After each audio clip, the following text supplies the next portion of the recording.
Bom dia, meninos! Eu sou a professora Flávia e a gente vai trabalhar de novo a questão da redação. Hoje, nós temos assuntos que são bem legais na nossa aula 5. Nós vamos trabalhar principalmente entrevista e, além de trabalhar em entrevista, uma questão assim que aparece com bastante frequência na Federal do Paraná, que diz respeito à transposição do discurso.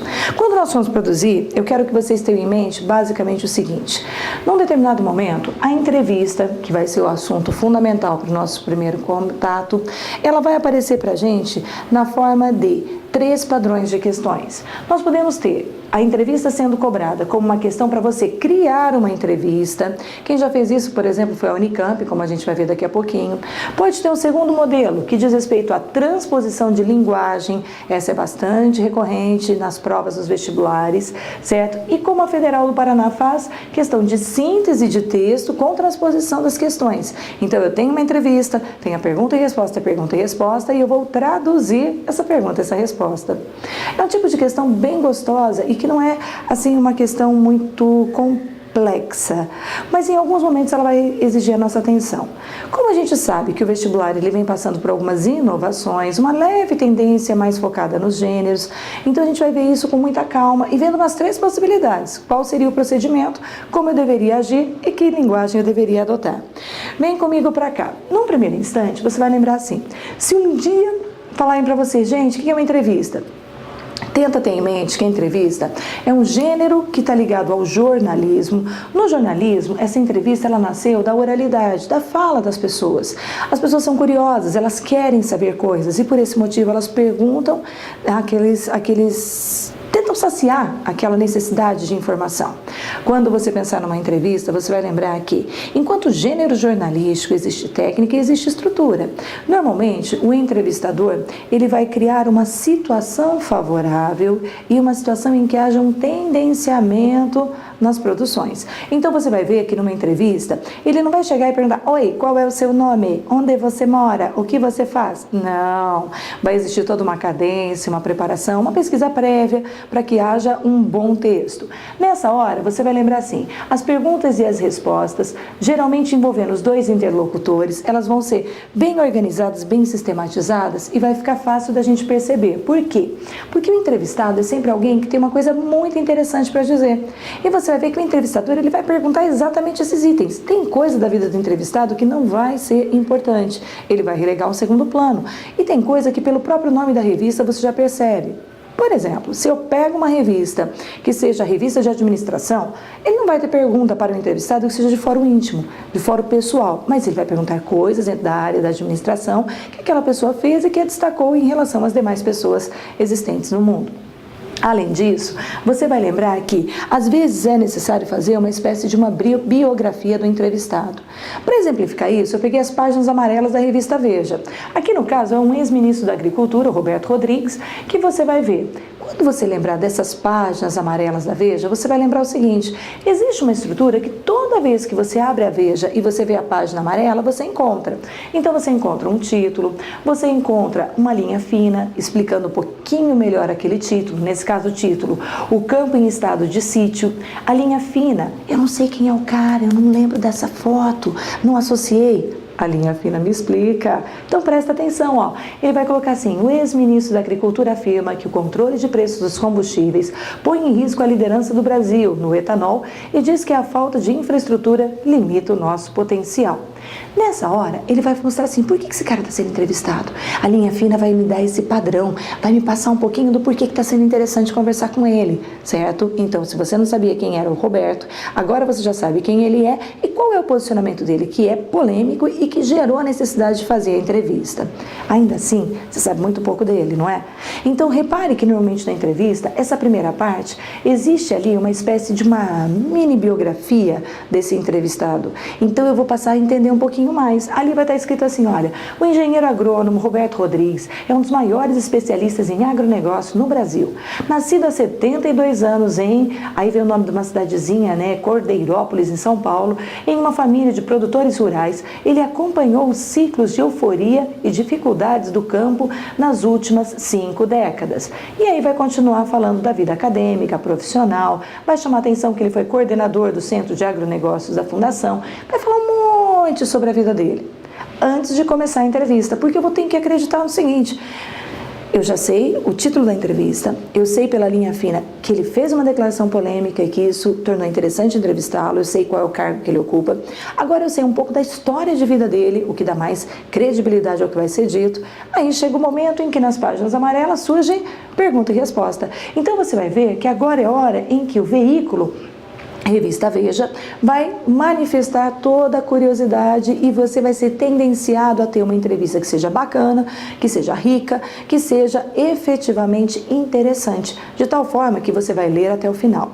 Normalmente vem assim, a pergunta e a resposta logo depois. Não raro vir o nome da entrevista, no começo do entrevistador, tá assim, Veja, não vai estar o nome do jornalista, vai estar o nome do veículo. Veja, 2 pontos. Aí vem a pessoa que foi entrevistada. Normalmente, no nominho, né, na parte em que ela responde, se não estiver em negrito, vai estar o nome dele. Então vai estar lá, né, Roberto Rodrigues, aí vai aparecer Roberto Rodrigues e aparece a resposta. Esse é um padrão que é bastante comum nas provas da Federal, por exemplo, quando eles colocam trechos de entrevista, você vê sempre o nome do veículo e o nome do entrevistado na sequência, respondendo aquela questão. Agora vem cá, na vida a gente sabe como é. E na hora de uma prova, como é que isso vai funcionar? Bom, primeiro, se eles mandarem você fazer a entrevista, o que vai chamar mais a atenção é justamente o seguinte: existe uma estrutura textual. Nessa estrutura textual, o que nós comentávamos? Primeiro, há título? Claro que há. Por quê? Porque o título ele vai ser uma maneira de chamar a atenção e fazer a pessoa querer ler a nossa entrevista.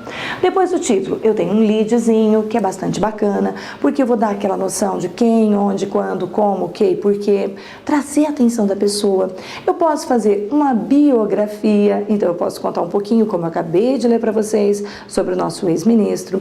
E aí sim é que começam as perguntas e respostas que vão sendo intercaladas. Então, normalmente, se um vestibular pedir para que você crie uma entrevista, eles vão dar o texto de origem, de onde você vai ter todos esses elementos e a partir dali você vai produzir sua entrevista. Quem já fez isso não foi a Federal do Paraná, na verdade quem já fez essa criação de entrevista foi a Unicamp. No simulado Unicamp de 2011, quando ela avisou que ia mudar o estilo de vestibular, ela colocou esse tipo de questão. E foi muito legal. Por quê? Porque foi a primeira vez assim que oficialmente nós tivemos essa questão aparecendo em uma grande banca. Essa questão dizia o seguinte, eu não vou ler o texto como um todo, mas só para exemplificar, eles nos davam um enunciado bacanérrimo que dizia: leia a matéria abaixo, publicada na revista acadêmica Pesquisa Rio. Imagine que o diretor de uma escola se entusiasmou com o projeto e decidiu divulgá-lo no site da sua instituição. Para isso, fez uma pequena entrevista com a coordenadora da oficina de experimentação corporal mencionada na matéria.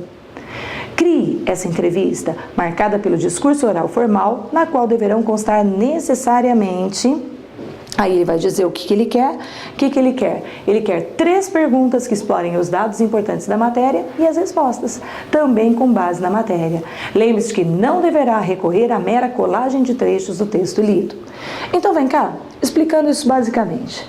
Eles querem que você faça uma entrevista, mas você talvez não saiba como fazer isso. Então, o que eles vão fazer? Primeiro, eles vão dar o texto que vai ter toda a informação que você precisa.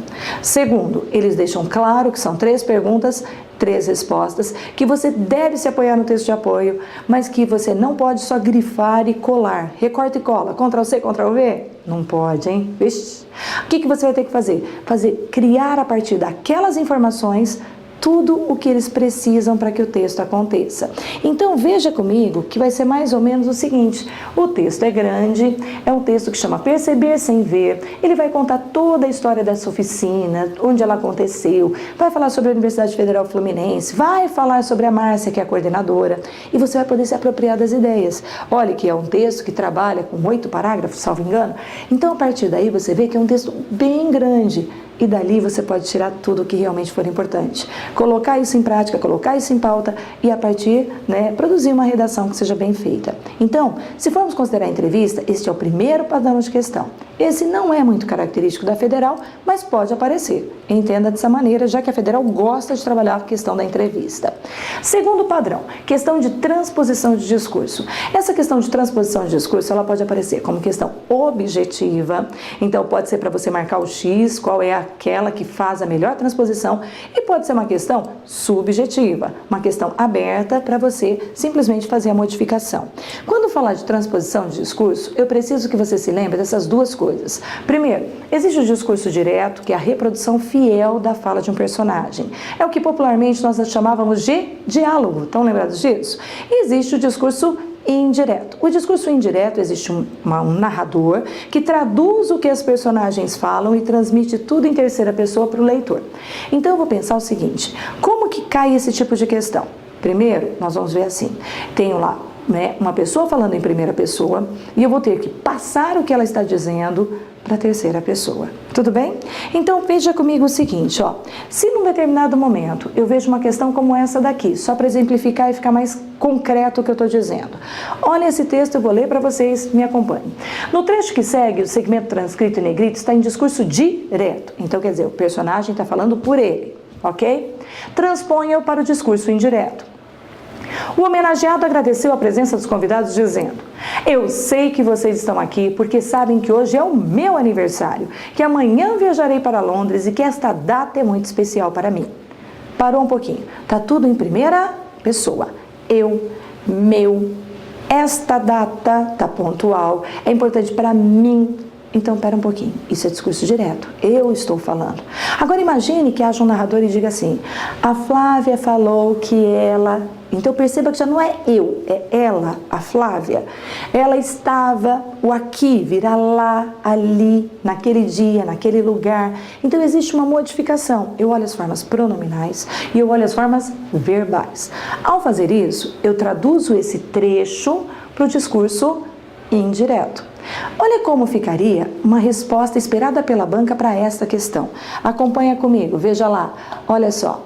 Sairia assim, o homenageado agradeceu a presença dos convidados, dizendo que ele sabia, que eles estavam lá, porque sabiam que aquele era o dia do aniversário dele, que no dia seguinte viajaria para Londres e que aquela data era muito especial para ele.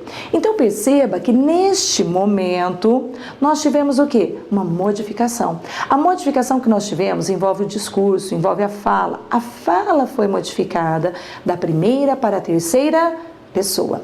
Houve apenas uma tradução literal. Então esse é um segundo padrão de questão. No Brasil, ele já apareceu na Federal, mas foram em duas situações, de 96 para cá.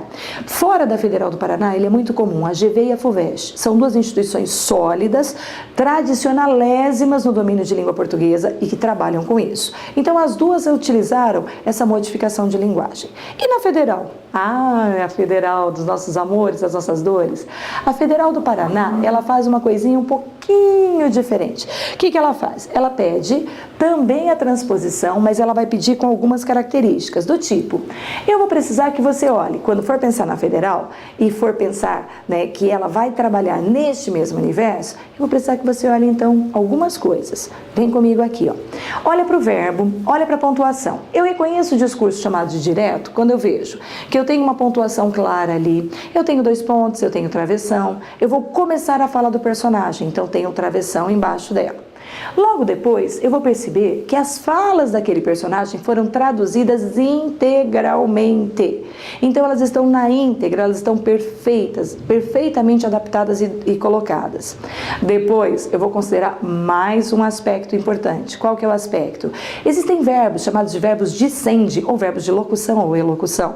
Esses verbos são verbos que marcam a fala dos interlocutores.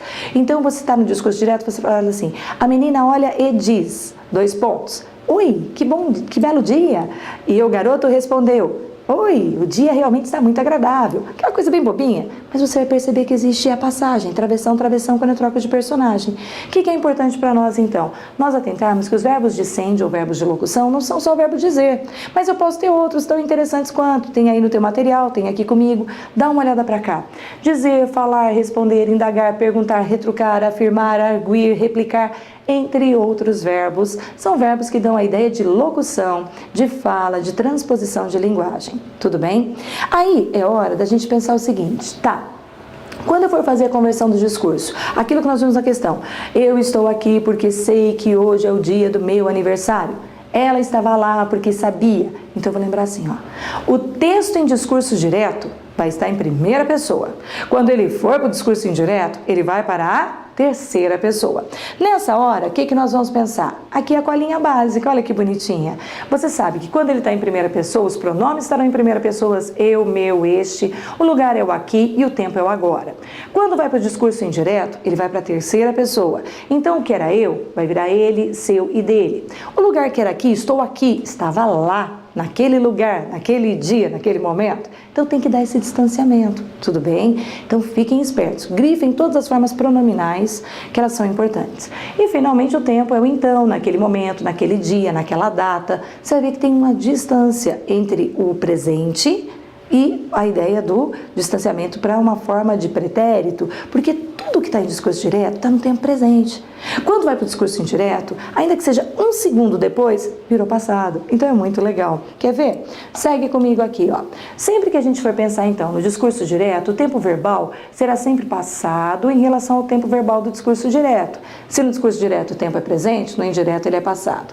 Outra colinha básica que vale a pena você copiar, anotar e ter com você. São 3 pares verbais que você tem que ficar esperto. Primeiro, olha só, se no discurso direto o verbo estiver no presente do indicativo, no discurso indireto ele irá para o pretérito, tudo bem? Pretérito, normalmente pretérito perfeito do indicativo, é passado. Ontem eu comi, ontem eu falei, tudo bem?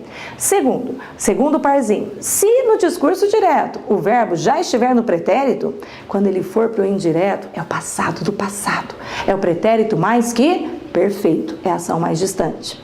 Terceira duplinha, quando o verbo no discurso direto estiver no futuro, né, irei ao jogo, irei ao cinema, então você vai lembrar que você vai colocar esse verbo, que você vai grifar e você vai colocá-lo no futuro do pretérito. Por quê? Porque é um planejamento, é uma hipótese de fazer alguma coisa que foi feita no passado. O planejamento foi feito no passado. Se foi concluído ou não, a gente não sabe. Vamos exemplificar isso? Veja comigo o seguinte, olha só. Num primeiro instante, o que nós temos? Vamos pensar assim, ó, discurso direto. Não bebo dessa água. Está no presente do indicativo. Eu percebo que, ó, o verbo está no presente e o dessa, que é a forma pronominal. Tudo bem? As duas coisas devem ser observadas. Como elas ficariam se eu colocasse isso no discurso indireto? Eu diria para você o seguinte, tá? Eu vou observar e dizer assim, ó, a jovem afirmou que não bebia. O dessa água vira daquela água. Então existe ali a preocupação na modificação e no ajuste, tá? Perceba, o presente é o discurso direto, tudo bem? Aí eu coloco no pretérito. Se no discurso direto já estiver no pretérito, vai para o passado mais distante, vai para o passado do passado, tudo bem? E finalmente, lembra comigo do seguinte, quando nós falamos em relação ao futuro, nós vamos pensar assim, ó, perdi meu relógio, disse ele. Então você vai ficar esperto, vai prestar bem atenção e vai atentar para o seguinte fato, você deverá transpor isso e isso ficará de que maneira? Ficará assim, ó, ele disse que perdera o relógio. Então a gente jogou isso para o pretérito mais que perfeito. E quando a gente pensar no futuro, irei ao cinema. Aí você vai ver, o garoto confessou que iria ao cinema. A gente vai fazendo sempre aquele ajuste. São as 3 duplinhas que eu falei no começo, aqui com os 3 exemplos. Tem que prestar atenção, tem que fazer ajuste, tem que brincar com a realidade. Beleza? Agora, e o que nós vamos ter mais? Bom, o caso Federal do Paraná. A linda, poderosa, magnânima federal. Agora é hora, gente. Fique esperto. Isso já caiu várias vezes. O que eles pedem pra gente? Eles pedem pra gente pegar um texto em que haja uma entrevista, que a gente leia perguntas e respostas e depois faça o quê?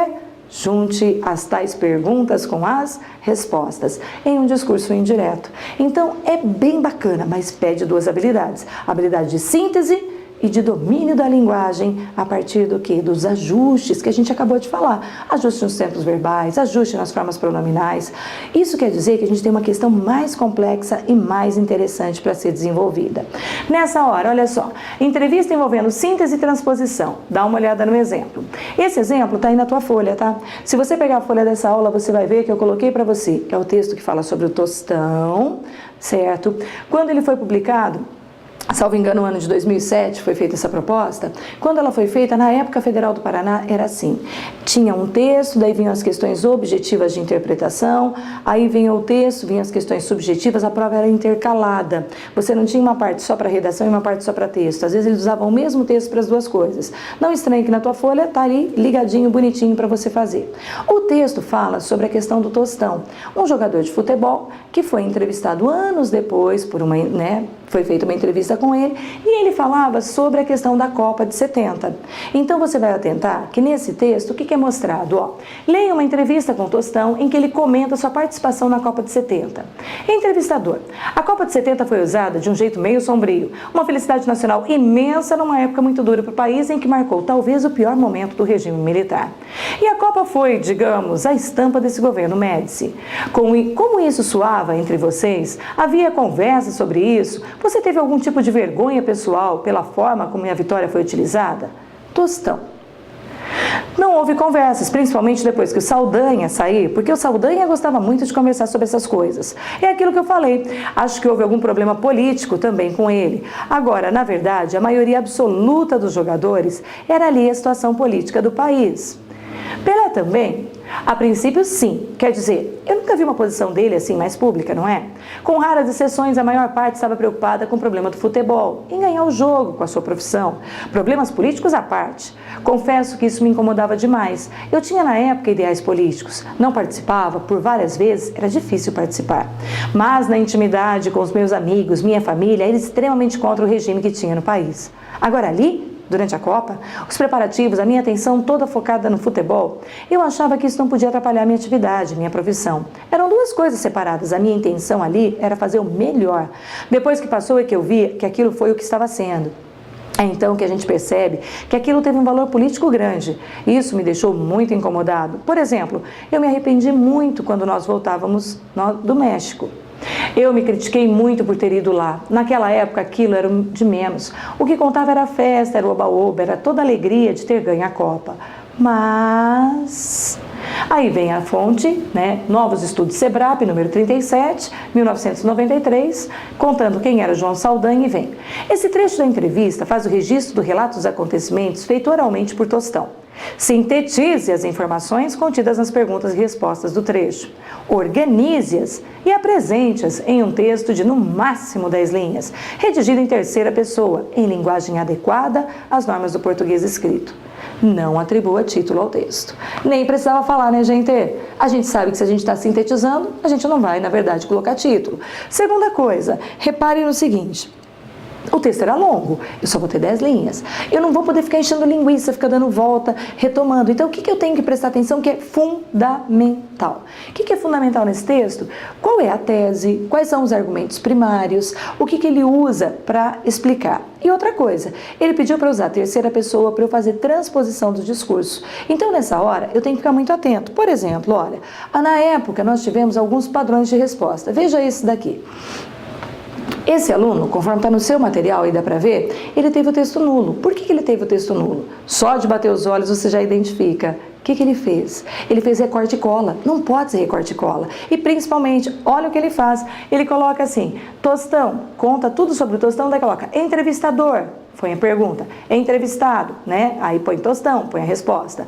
Gente, isso era exatamente o que eles não queriam que fosse feito. Eles queriam que você juntasse pergunta e resposta num texto só. E que você explicasse, contextualizando no começo, quem fez a pergunta, quando fez e para quem. Aí, nós temos o seguinte, segundo padrão, texto considerado já bom.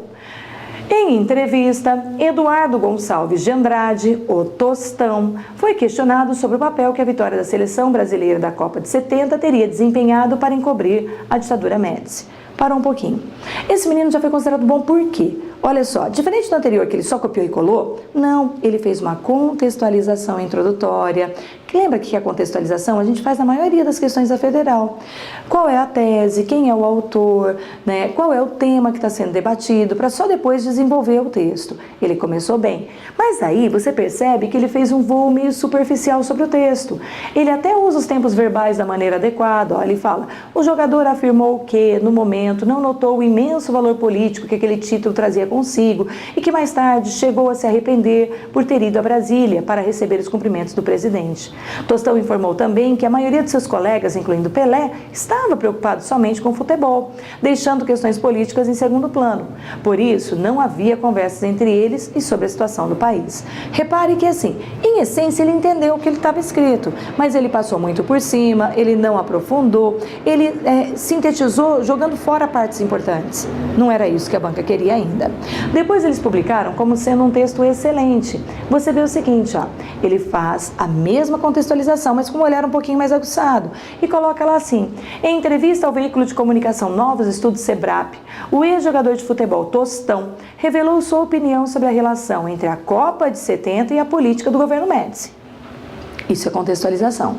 Feita a contextualização, explicou quem, onde, quando. Opa! Comecei a entender melhor, então, da onde veio a necessidade do texto. Agora é hora de realmente trabalhar com as perguntas e respostas. Segundo o entrevistado, tudo bem? A maioria dos componentes da seleção de 70 evitava manifestar comentários de cunho político, principalmente após a substituição do técnico Saldanha por Zagallo. Para o atleta, então, ó, o entrevistado, agora ele chama o entrevistado de atleta. Para o atleta, a grande preocupação dele e dos colegas, dentre eles Pelé, era com o futebol. E apesar de admitir que tinha suas concepções sobre o governo, a Copa de 70 era prioridade absoluta. Contudo, depois da vitória e do fervoroso encontro com o presidente Médici, Tostão declarou estar arrependido e consciente de que o evento da década de 70 teve forte vínculo político. Fechou. Esse texto foi considerado acima da média, foi considerado um texto excelente, teve a nota necessária à aprovação. E repare que ele não teve que criar nada. Ele apenas reproduziu o que havia de importante naquele texto, concatenou bem as ideias, explorou os elementos de coesão e fez o que a banca queria que fosse feito. Essa questão vai aparecer? É bem provável que você a tenha no próximo vestibular. Então agora é só treinar. A gente tem algumas questões para que você faça, treine com amor, treine com capricho, faça com muito afinco e certamente nós teremos um bom resultado. Traga para correção, para a nossa equipe de corretores, e nós teremos imenso prazer em dar o feedback em relação à questão. Quem sabe não é essa que vai determinar a tua aprovação. Então, bora lá fazer tarefa, gente. Um grande beijo e uma boa semana para vocês. Até mais.